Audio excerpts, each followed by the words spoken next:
Hello everyone, it's me, Skin Glowing Afro, and I wanted to come on here and to talk about the whole situation that's going on in the Bahamas currently. Now, if you don't know, earlier this week, well, actually I would say from last week, there was a tropical storm called Dorian that was going around.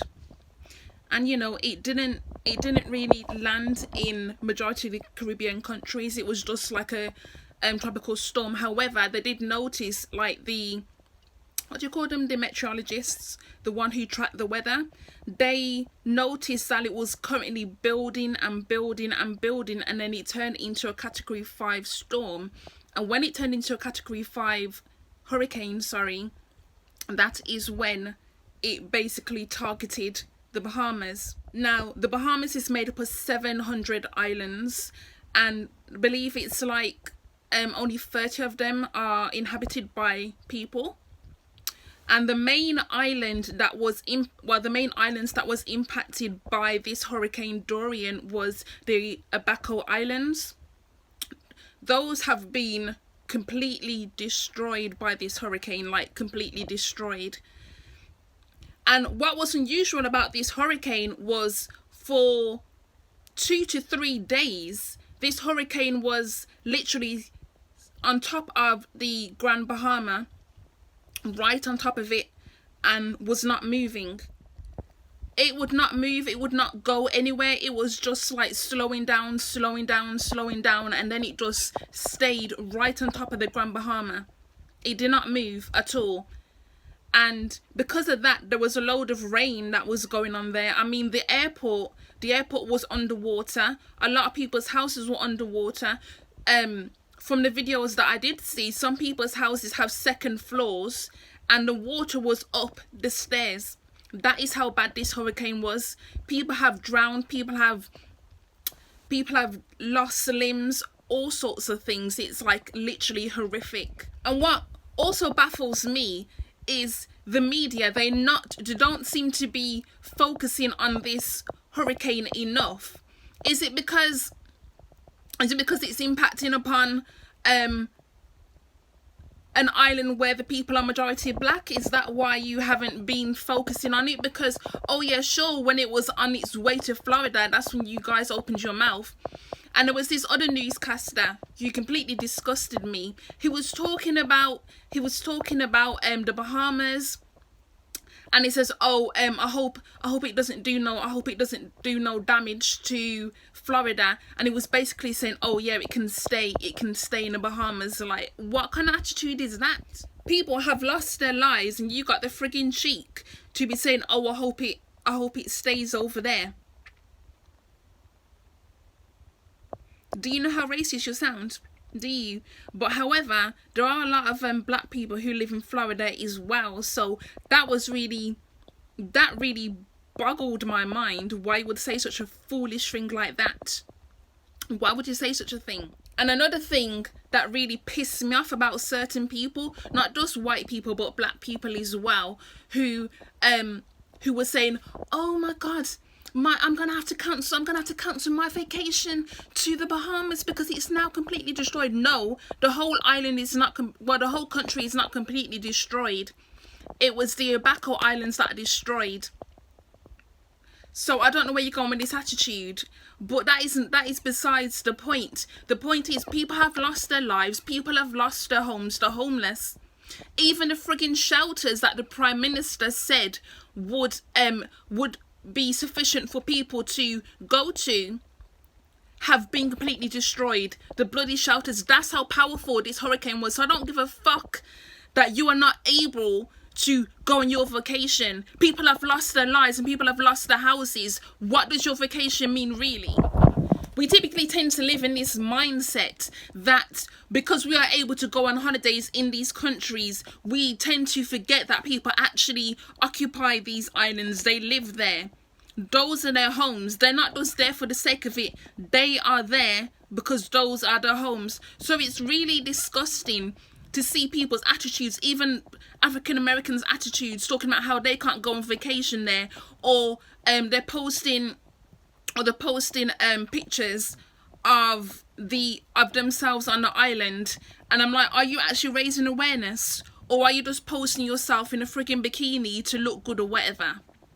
Now, I don't want to spend too much time doing this video. However, I did manage to screen record some videos that I saw on Twitter of the residents talking about it, because like I said, one thing I found weird was the media was primarily focusing on the white people who was over there, who was vacationing, their experiences of this hurricane. But what about the black people who live there the majority of the time? What about them? Are they not important as well? Are they not important? So I did manage to get some screen records of those videos I'm going to include, and at the end of this video I'm also going to include a list of things that they require, you know, non-perishable items, canned items, you know, pads, sanitary items, things like that. I'm going to include those at the end of the video. The saddest thing about this whole hurricane is, you know, the people have died, especially the children. The first recorded death was a 7-year-old boy called Lashino McIntosh. He and his family was trying to evacuate their property, and he unfortunately drowned. He was the first recorded death. The Prime Minister has currently updated the death toll. Originally it was 5 people who had died, but now it's been updated to 47. But unfortunately we will not know the full scale of how many people have actually died until, you know, the water's decreased enough, you know, until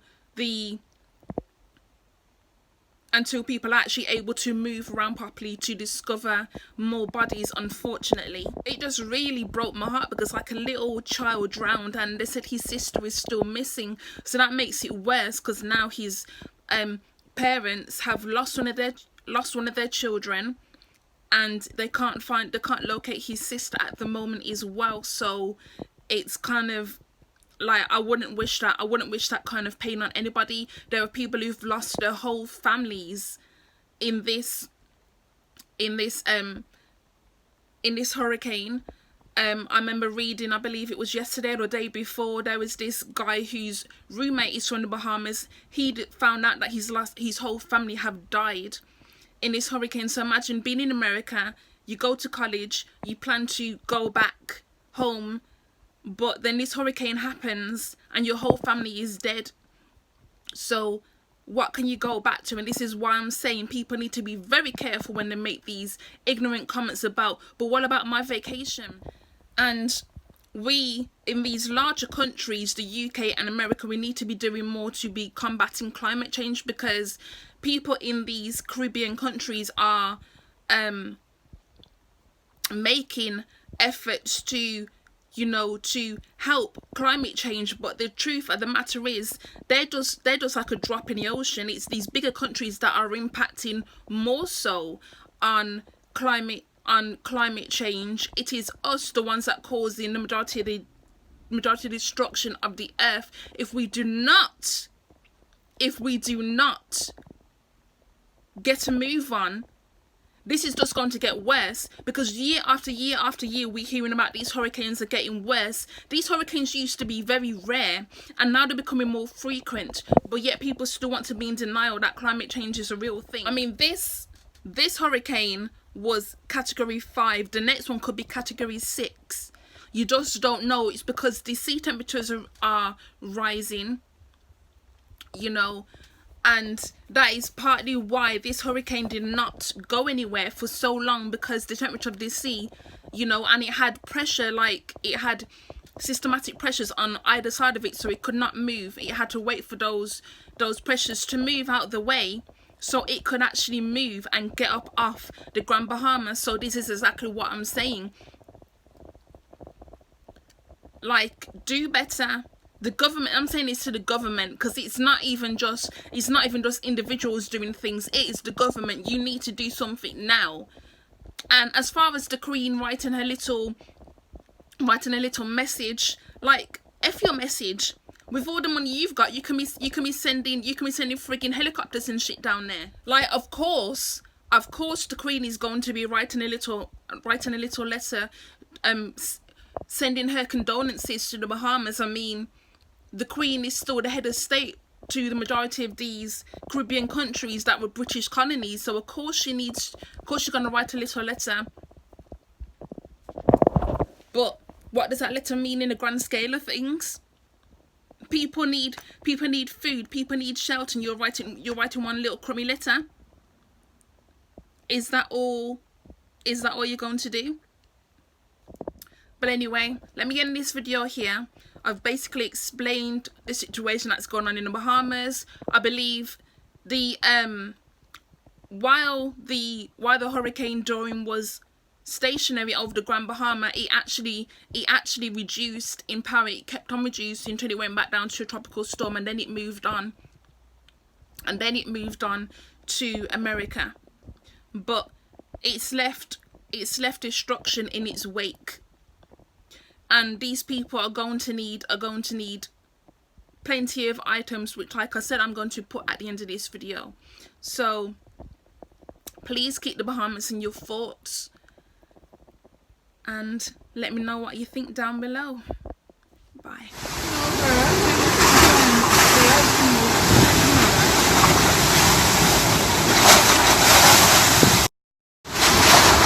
Help! We need help. That's all I could say. During the storm, my roof went off. My husband had to put my son and some other persons in the roof, and they slept in the rafters. He slept on a washer. A guy slept on a fridge. It was in good conditions at all. About 10 o'clock the night of the storm, in the height of the storm, 10 persons swam to my house in 10-foot surge with 5 children. The youngest was a 5-month baby. The oldest was a 6-month-old, and he had cerebral palsy. So they put the children on a mattress. They lifted, push it for about, I would say, 3 blocks. And they banged on the door. The water was here to my husband's neck, but we made a decision to open the door and let them in, and that's how they survived. Can you tell me about the people there? What are the conditions that some of them are in right now? It's deteriorating really fast, mentally, emotionally, physically. There are a lot of people that lost their limbs. There was a guy that tried to save his mom. He lost his arm, but the current took another guy. He lost his son. So it's persons everywhere, families, and there's a lot of people that are missing. Until rescue teams can get in to clean up and remove buildings off of persons, they won't know the total death toll, and until the water subsides. And the sharks are in the water, on the land in Abaco. Do you think the government is doing enough? They are doing what they can. At this time, nothing can land because the airports are not clear. From you, what does it mean to be hugging your relatives here? Everything. Because a lot of people can't do that, and a lot of them lost their entire family. What kinds of needs do people have over there? All basic necessity, everything that is basic: water, food, pampers, medication, just basic necessity. Everything is gone. So what message do you want to send the people that are watching you right now about what you've seen? We need help. We need help.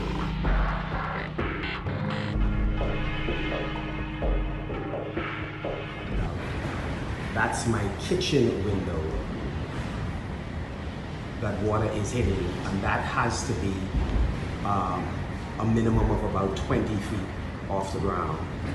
And this is the water by my back door and glass that came from the canal. That height has to be about 20 to 25 feet above sea level.